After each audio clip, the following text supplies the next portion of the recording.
we are going to be giving you our Premier League team of the seasons. Straight into goalkeeper. Who you got in goal? I've got two. He is, on his day, the best player in the league. If You got I'm leaving. I think he's got 18 goals. He's fully left.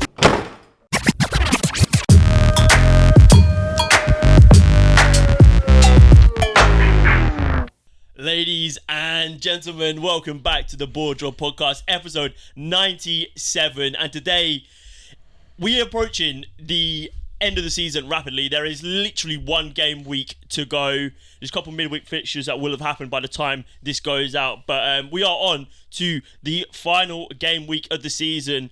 And to wrap up our season, wrapping up the proceedings, we are going to be giving you our Premier League team of the seasons. There are bound to be some outrageous takes and just ultimate ball knowledge spouted from our brains. I've got the notes. I've got all the receipts to back up my mandem. So I've got a team. Luke's got a team. We're going to go through our teams individually. And you can vote on who's better. Yeah, like always, I'll put them all up on social media and you can vote who's better. And then what we'll do after we've made our teams of the season is we'll go back and look at our halfway through the season team of the season. And we'll see what players have dropped out, what players have stuck about. Yeah, it'll be good vibes, mate. Yeah, excellent. I'm excited to see it. I don't even remember my previous team of the season, so I'll put them up on the screen when we talk through them. But, yeah. Right. What formation have you gone for? So I've gone for a 4-3-3. I've got a couple of... actually, I've only got one player semi-out of position, but I wouldn't even call it that far out of position. What about you? I've got a 3-5-2. Of course he does. Is that what I went for on my previous? It is what you went for on your previous. You go. But yeah, 3-5-2. And I would say... I assume that's because, and we'll talk about it when we get there, every single left-back in the league this season has been absolutely pants. I think even right-backs, no one's really stood out, maybe apart from one or two. Yeah. But I think it's been the year... There's a bug on here, man.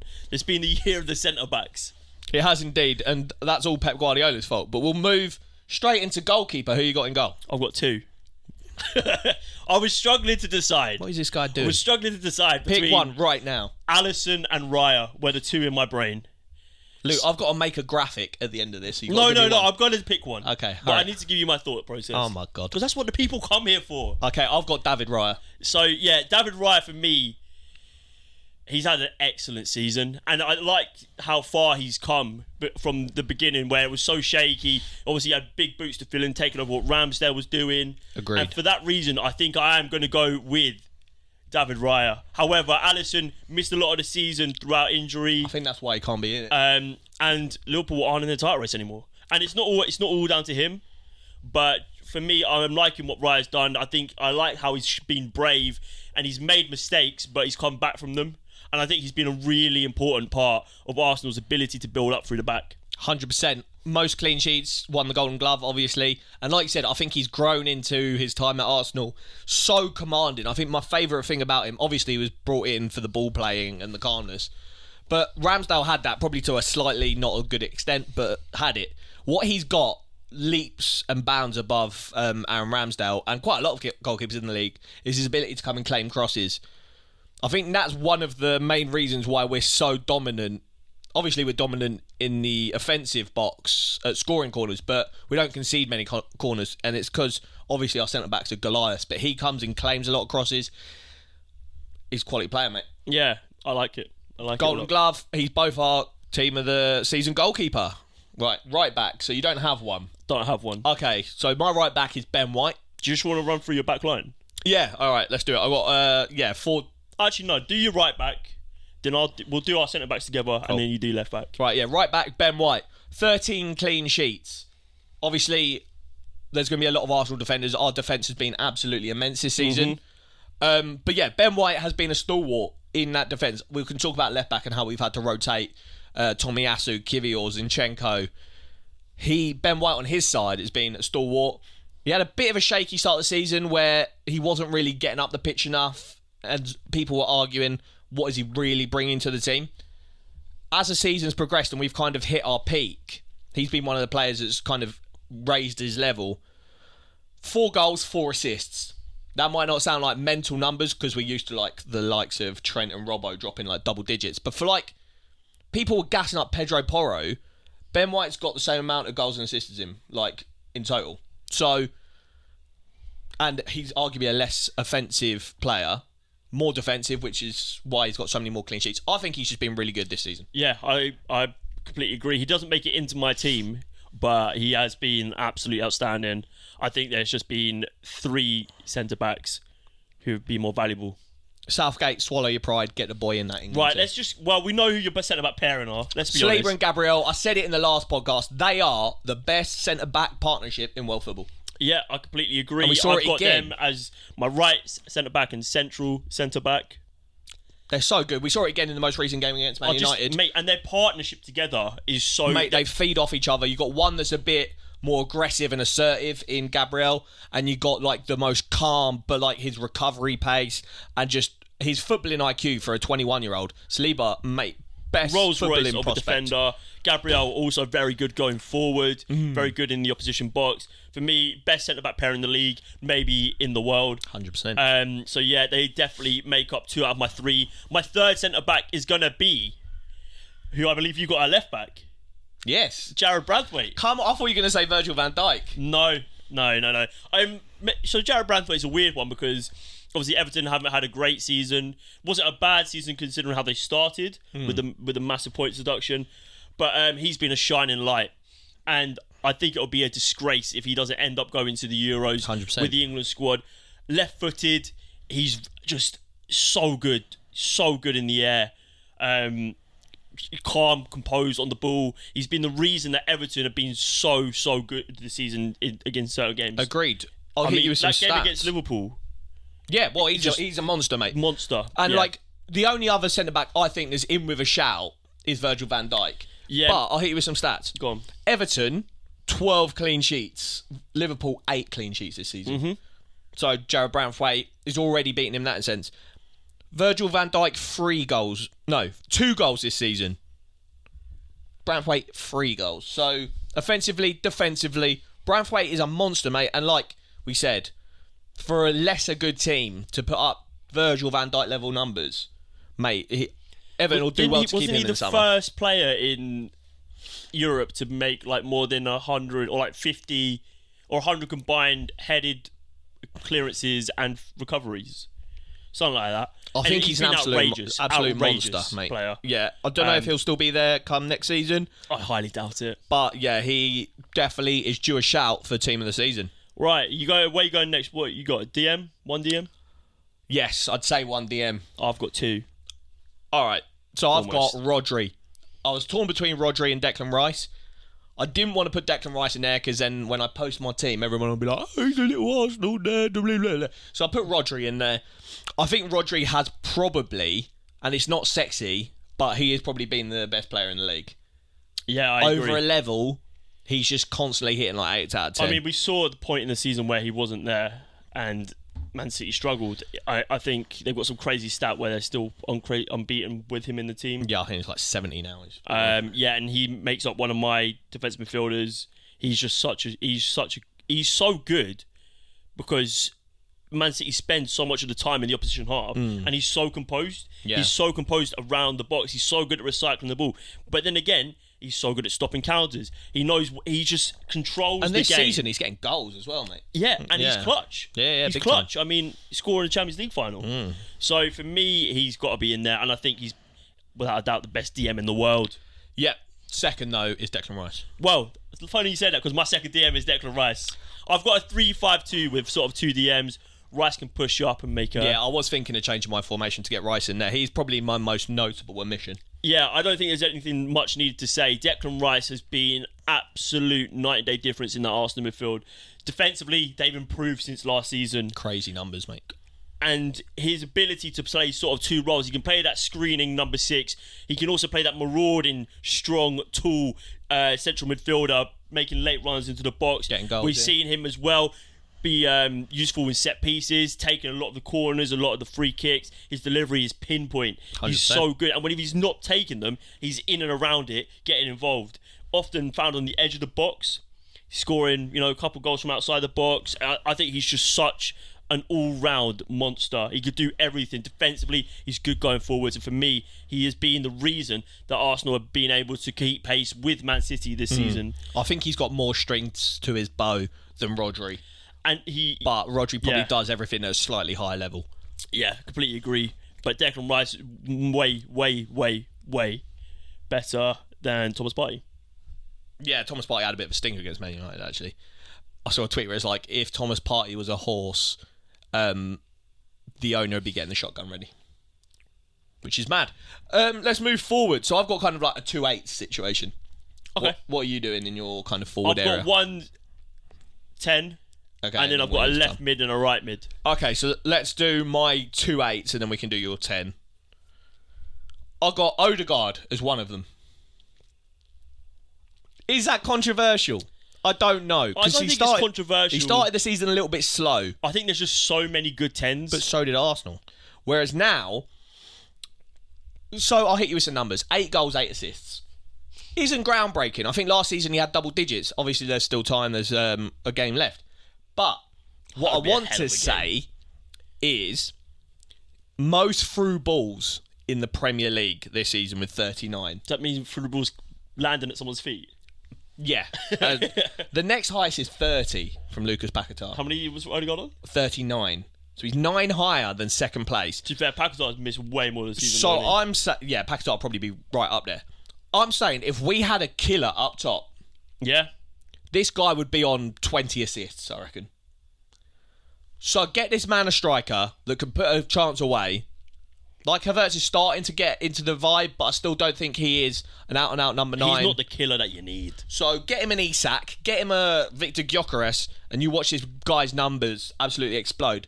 But I'm not just talking numbers. His influence on the game, mate. Like the way he drops deep now, collects the balls, like genuinely, I haven't seen a player that's more pressure resistant than this guy. He can drop the shoulder, send guys for days, mate. The shoulder drop he did on Amrabat in the Man United game was actually just a violation. I'll put it there so we can all laugh.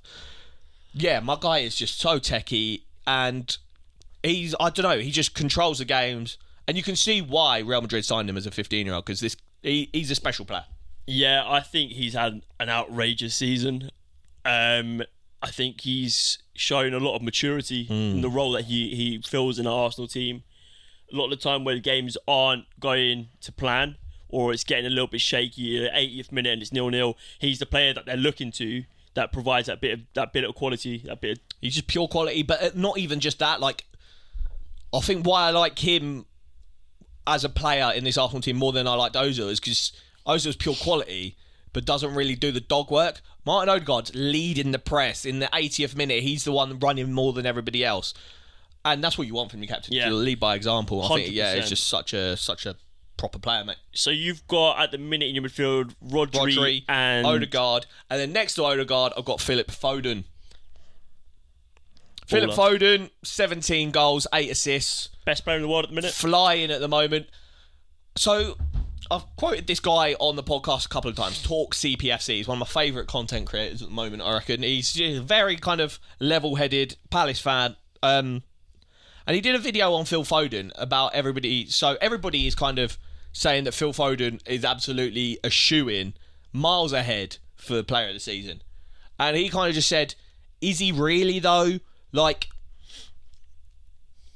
his argument was that when Man City have a bad game, nobody looks to Foden. They look to Rodri or Haaland that are dropping, or De Bruyne that are dropping stinkers. But they never really blame Foden. Whereas, like, in Arsenal, if they have a bad game, people blame Saka. If Liverpool have a bad game, they blame Salah, Van Dijk. Why is Foden not getting held accountable when Man City... And they, fair enough, rarely do drop stinkers, but they have lost games this season. They're out of the Champions League. Why is Foden not held accountable if he's not dropping a good game? I just like think, the other guys? Like, he is, on his day, the best player in the league. He is, and I've said this multiple times. No one comes close to him on his day. He is the most technically gifted player in the league. He is so good. Like what these guys do in football. The thing is, like, Man City's team is so stacked. Like, Saka is the star man. You've got your Odegaard, fine, but he's not the same. Like, output machine. He's not the same game match winner as Saka. Like, people expect Saka to go away, get the ball, and take on like 4 players and curl one of the top bins. You don't really expect that from Odegaard. No. You can do it, but you don't expect it. Liverpool, you're not looking at Darwin Nunez, you're not looking at Luis Diaz, you're not looking at Szoboszlai. The only real players that you're looking at in that team are Trent and Salah, but Salah's been leading, like, his goal scoring numbers for the last 5 seasons have been incredible. So that's why they're looking to him. Kevin De Bruyne, Man City. Haaland, look what he did last season. Even players like Rodri, you're expecting players like Rodri, Diaz and Stones to be able to keep out everyone. So there are more people on his level to share the blame. But I also think there is probably a bit of bias where people go, let's not blame him. Well, yeah, it's obviously the English bias and the fact that, like, he is in a team full of £100 million transfers and superstars, but he was the homegrown academy talent. So he gets let off, kind of like Saka to an extent, but because everybody dislikes Arsenal more, and Saka is arguably Arsenal's star man, he'll get the kind of grief. Whereas Foden, like I said, he's just kind of subtly goes under the radar if Man City drop a stinker. But then again, their stinkers are so few and far between. Yeah. But when they smash teams, he is right there at the heart of it a lot of the time. And maybe that's what buys him time. His ability to, how many hat-tricks has he scored now for Man City? Well, that was another point he made. He scored a hat-trick. Well, I think he scored 2 this season, but I can only remember one of them. And one of them was against Aston Villa, when that Aston Villa team they put out was an absolute stinker. Yeah, and he scored like 4 tappers. Yeah, 3 tappers, he scored like a free kick that kind of... No, that was it. The deflected one. I like him. He's in my team of the season. But I think everybody is kind of gassing up his season maybe a little bit too much, in my opinion. I still think he's player of the season. I disagree. I don't know who my player of the season is yet. If they go on to win the title, he's my player of the season. If they don't, there is another man who's in my team who might be. But so that's my 2 number 8, Odegaard and Foden. So you've got Rodri, Odegaard, Foden. I've got Rodri, Rice. I've got Foden on the left. This guy is doing a mess. Just do whatever I want, This mate. Team is a mess. Versatility. It's a mess. My attacking midfielder. Okay. Cole Palmer. He's my right winger. I've left out Sacks, regrettably. You just can't argue with the numbers. And probably I'll finish this video and think, nah, I should have just got Saka in. So I'll hit you the numbers. Cole Palmer's got 21 goals. Single-handedly carrying this Chelsea team to a top half finish. Saka, 16 goals, 9 assists. So it's tight. But yeah, I think Cole Palmer, where Saka, like we said, he's been doing this for a while now. It's nothing new for Saka. I think that's his 3rd season in a row now where he's got double-digit goals, double-digit assists. Yeah. He's a special player. Playing in a special team. Whereas I think Cole Palmer, I think he's got to be in there for kind of just like the leaving Manchester City storyline, the team joining a team that's absolutely fucking honking, and to put up crazy numbers, carry this team multiple hat-tricks. He's gone into a team with a lot of big names. You've got Enzo, World Cup winner. You've got Thiago Silva, like grizzled veteran, one of the best centre-backs the world's ever seen. You've got players like Reece James, 100 million. Chelsea through and through. You've got Ben Chilwell, left-back. Raheem Sterling, who's won everything. Yeah. You've got Mudryk, massive price tag. Nicholas Jackson, big price tag. And then he's the man who stepped up, and he's taken that team by the scruff of its neck and dragged them to results where they didn't deserve anything. 100%. He's been one of my favourite players to watch this season. Foden and Man City do not win the Prem, Cole Palmer has to be in with a serious shout for player of the season, because how many players have individually dragged their team to that level? I totally agree. I think, yeah, like you said, if Man City don't win the Prem, it can't be a Man City player. And if I'd struggle to pick out one Arsenal player over the rest, so I think I could see why they might not give it to an Arsenal player, maybe Declan Rice or maybe Saliba.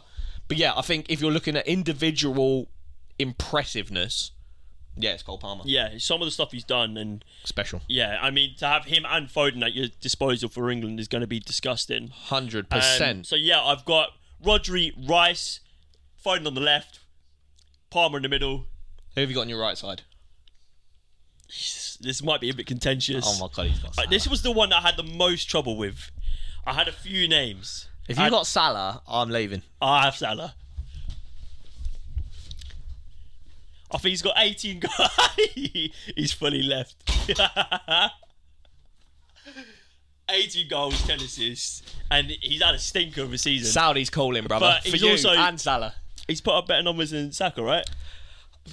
I don't In a even care. worse I don't team. even care about the numbers when it comes to Mo Salah. The drop off for like the entire second half of the season has been cataclysmic, mate. Yeah, but he left. He had to suffer the post. He's culpable for this Liverpool bottle of the title race. Say what you want, but that's the level he's at. Is that if you blame it single-handedly on him because he's not doing his job? Culpable how means bad the other rest of the people team- are involved, but he is also culpable. Yeah, well, of course he is. Shouldn't be in it, mate. But he's put up Not over sacks. good numbers again. Missed out a large part of the season with injury and AFCON, and he's just if he's in the Premier League, he's going to be in it.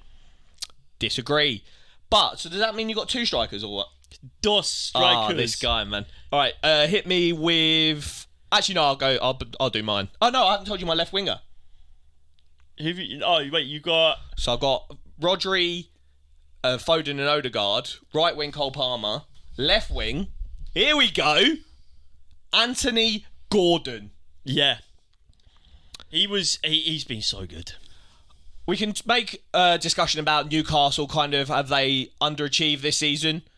Possibly. I think what happened last season is they overachieved. They're currently in 6th, which I think probably where they should have been last season, but last season they overachieved. I think 6th is about their level until they make some kind of further transfers. We see their squad's absolutely depleted. Injury was bad this season as well. But I think a couple of players in that team have hit like a level. One being Isak, but he doesn't make my striker's position. But Anthony Gordon, there isn't that many good left wingers. I was flirting with getting Trossard in, and Trossard has kind of done the opposite of Salah. Whereas Salah's first half of the season was good, and second half of the season stinks. Trossard wasn't really playing much first half of the season. It was all Martinelli. Second half of the season, it's all been Trossard, and he's been great. But I've gone Anthony Gordon. He's been a consistent, good part of this Newcastle team. I really like what he does. And yeah, I've done a 1-8 on him. I thought his transfer to Newcastle was a bit expensive and premature in his career, but I think he's so good. Yeah, I agree. I think he's been fantastic. He doesn't make my team, but he was someone who I did think about including. Right, my two strikers. Do it, man. Ollie Watkins. Okay, I've got Ollie Watkins as well. Yeah, he's just been so good. He's a shoo-in for the England team in the summer, and I just think he's been one of the main reasons that Aston Villa's had so much success this year. So why bloody they're going to get Champions League. So good. He's clearly learnt a lot under Unai Emery, and yeah, there are a few more dangerous and prolific strikers in the league than him. And he's not just been doing it this year. We saw it off the tail end of last year as well. It's not a purple patch. This is consistency. This is the level he's at. No, yeah, he's a level. He's a Champions League level striker for sure. Getting involved in not just the goals but with the assists. I was going to say that. 19 goals, so he's in the title race, in the Golden Boot race. I think he's third behind Cole Palmer and Haaland. Yeah, but second most assists in the league. It's crazy. 12 assists. So yeah, like you said, he's in 30 goal involvements now, which is seriously impressive for a player playing for Aston Villa. No disrespect to Aston Villa, they're a good side, but he is competing with the big boys numbers wise. Oh yeah, 100%. And like you say, it's in a team where you like a Man City or an Arsenal or even a Liverpool way, you know you're going to create crazy amount of chances because you've got all the quality in the world. To be able to put up those numbers isn't as impressive as someone like at Aston Villa, where they don't have all the quality throughout the team and on the bench. You know, exactly that. So yeah, what a fantastic job he's done. And my final striker is Erling Haaland. Even after he's good. a horrendous season, he's still horrendous. Yeah, top of the goal scoring charts. He's going to likely pick up a second Golden Boot. It hasn't been quite as good, but then again, have Man City been as good? Yeah, I don't know. It was always going to be difficult to continue living up to the expectations following on from last year, where he scored a ridiculous amount of goals. And I think this year's been a long year, and it's been a learning period for him, where I think he's going to quickly realise that he can't just be as one-dimensional. If he's one-dimensional and really good at it, it will only take you so far. And I think that's why this season's been a little bit more difficult. But like we say, he still sits at the top of the goal scoring charts. Yeah, top and player. You catch him on the wrong day, he's going to put 6 past you. And Fact. there are very few players in the league who have that sort of clout. So yeah, for me, very, very good. Should we run through our teams real quick? Yes, okay, so my full team is in goal, David Raya. Right back, Ben White. Centre-back pairing, the best centre-back pairing in world football, Saliba and Gabriel. Left back, I've kind of gone for a left centre-back kind of thing, Jared Branthwaite. Centre mid of Rodri. In front of him, Foden and Odegaard. Right wing, Cole Palmer. Left wing, Anthony Gordon. And up top, Ollie Watkins. Very nice. I've gone Raya in goal. I've gone my 3 centre-backs of Saliba, Gabriel and Branthwaite. Then I've got Rodri and Rice. In front of Rodri and Rice, I've got Cole Palmer. On the left, Foden. On the right, Salah. And then up top, Ollie Watkins and Haaland. Attacking pedigree. I like it. I'll put them all up on social media, but let us know right now in the comments whose team of the season are you liking more, and is there any shouts that you definitely have in your team of the season that we haven't mentioned? Right, what we're going to do now is I've got up our team of the season from January, and looking at it, there's quite a lot of interesting shouts. We're going to go through Luke's team first, and then my team. Actually, we'll go for our kind of individual positions and kind of pick out players that we think are worth a discussion. So, in goal, my team of the season was, I had Alisson, who was a player I was flirting with alongside Raya. I think my switch to Raya is fair. I think Alisson he's always going to be good. I think at that point Liverpool were top of the league, and then after that he got injured, so the drop-off is understandable. So, yeah, I think... But a guy whose drop-off isn't understandable is Vicario. I had him in my team of the season in Jan. Has him and Spurs just returned to like a normal level and they were just overachieving at the start of the season? Or is there an actual drop-off that's like worth discussing? I think he was really impressive because he was quite an understated signing. And he was just like, he looked like he was making saves out the wazoo, mate. I don't think the second half of the season's been strong enough to warrant a place over someone like David Raya. 100%. So I've gone for a right back of Pedro Porro. I think that's similar with Vicario. The drop-off in Spurs' defence. I think they were always conceding chances, but the defence was overachieving at the start. Like, Van de Ven was dropping man of the matches out the wazoo. Vicario's making so many saves. Udogie so I've got Udogie as well. I've got Udogie, Pedro Porro and Vicario. I think I was just kind of riding that Spurs train, thinking that their defence was good. I think maybe them and Ange have been found out a little bit. Yeah, it's interesting because we've basically gone for the same formations we went with before. So I've gone... I've got Saliba. Yep. But then I've also got Van Dijk and Ezri Konsa. Yeah, talk to me about Ezri Konsa. I just think you can't miss out Gabriel. We both have a few Aston Villa players, to be fair. And I think I was heavy on Aston Villa, and probably quite deservedly so. But I've got Saliba and Gabriel. I've stuck with Saliba and Gabriel. Like I said, I have a vision. Yeah. And that vision is them two being the best centre-back pairing in world football for a decade. I mean, Saliba and Gabriel are both 100% in every team of the season, I think. I had Van Dijk. Liverpool's fall off. You looked at someone like him, the captain. You can't be in there if you fall off that hard. And I think Branthwaite is more than deserving enough. I think it's almost quite easy to disregard the teams that aren't battling for the title when it comes to the team of the seasons. But I think if you put him into any top 6 team, he would be right up there. 100%. And I'm not a stats nerd. Don't really like stats. But the fact that Everton have got more clean sheets this season than Liverpool is enough of a stat for me to think Van Dijk hasn't been good enough. He should be marshalling that defence. If everybody says he's the best centre-back in world football, you should have more than 8 clean sheets. Yeah, agreed. Midfield. So we both got Declan Rice. You stuck with Declan Rice. I swapped him for Rodri. But I think from that we can say that Declan Rice, one of the best players in the league this year. And that's consistency throughout the season. So we both got Douglas Luiz. Yes. Aston Villa were flying at that point. Yeah. But they're still doing all right. Why is Douglas Luiz not in our conversation? Though, you're looking at team of the season, and at this point Aston Villa were in a potential title charge, which was very much overachieving. I mean, it's incredible that they're still in Champions League places, and that's a massive overachievement from what we would expect from them, especially the teams they're competing with.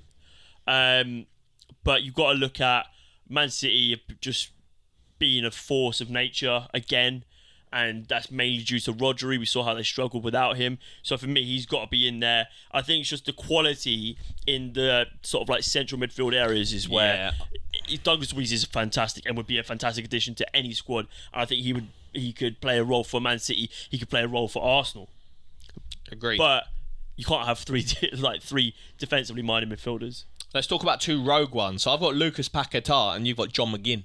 I think, well, speaking on yours, if Lucas Paquetá had been fit for the rest of the season, I think he could be well in with the shout. But West Ham have been so up and down. Yeah, they have. Their recent form up until on the weekend has been stinking. Yeah, I know. They've been so up and down, so that's probably why he's missed out. Obviously, he had a fairly decent injury as well. And yeah, John McGinn. I don't know. I was really, really enjoying John McGinn. I haven't enjoyed him so much. It's weird because the second half of the season, so we've had Aston Villa players and we've got rid of them, but they haven't really dropped off. Maybe we're just less impressed. Well, maybe that's a testament to Aston Villa. Just kind of we're getting accustomed to them doing well. I don't know. It's interesting. Yeah, I've gone left mid. Yeah, you've got Son.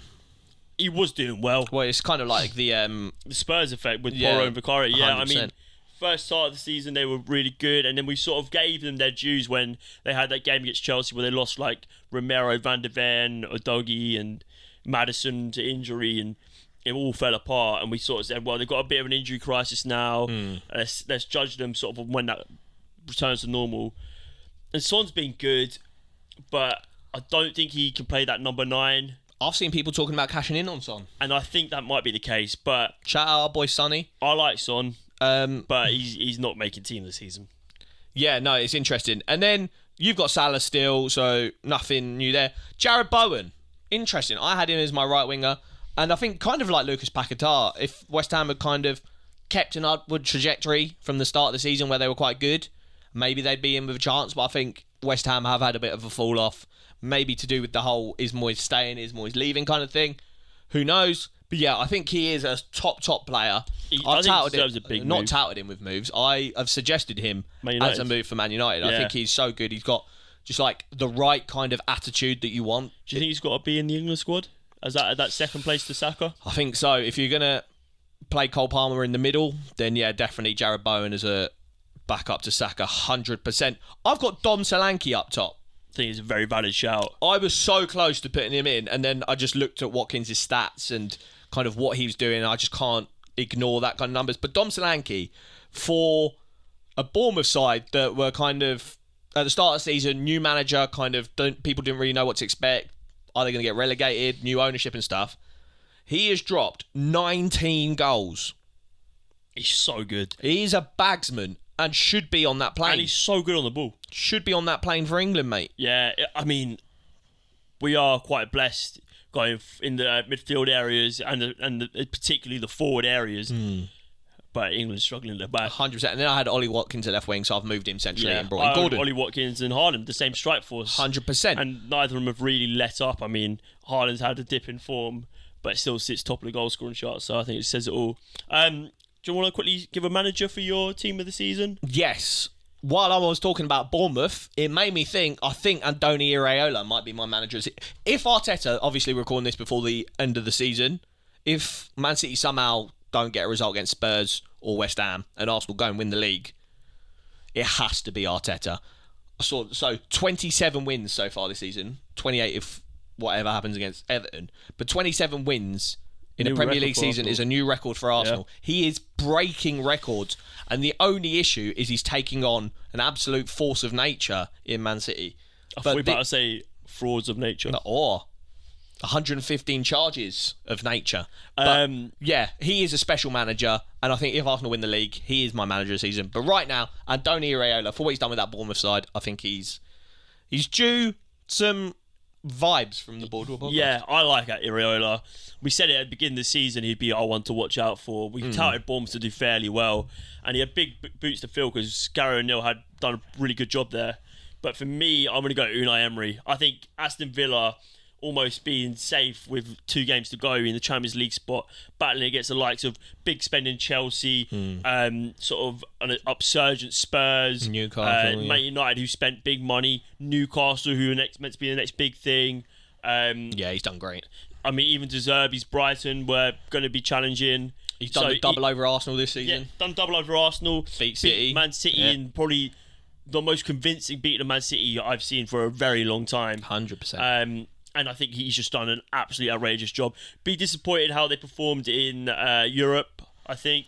They did all right and then got knocked out against Olympiacos, and I don't know how I feel about that because. But I would have expected them to beat Olympiacos, yeah, and I wouldn't have expected them to struggle as much as they did against Lille. And he's a European monster, isn't he? So. But I think maybe it was just a little too much going on. A little bit too much going on. They didn't have the depth there. Yeah. But yeah, for me, he's been fantastic. Love to see it. As always, we are Classic Football Shirt affiliates. So if you want to get yourself any football gear heading into the summer, the Euro summer, use our affiliate link in the top line of the description. Put in the code BoreDraw10 and you'll get yourself 10% off and help out the podcast. Yeah, we got so much content coming out, so make sure you are getting involved. We respond to all your comments down below, so let us know your team of the seasons, let us know who we missed out, and yeah, make sure you're following us on all our socials. We're really active on TikTok over the next couple months, particularly with Euros content. And make sure you are subscribed to the channel, hit the notification bell, because we are going to be absolutely flooding the place with content, and it's going to be great. So make sure you're here for it. But yeah, guys, get excited because it's going to be massive. We've got some great videos coming out soon. But yeah, it's been BoreDraw, episode 97. 100 coming soon. Very soon. End of the season coming soon. Mm. And it's live. Bah!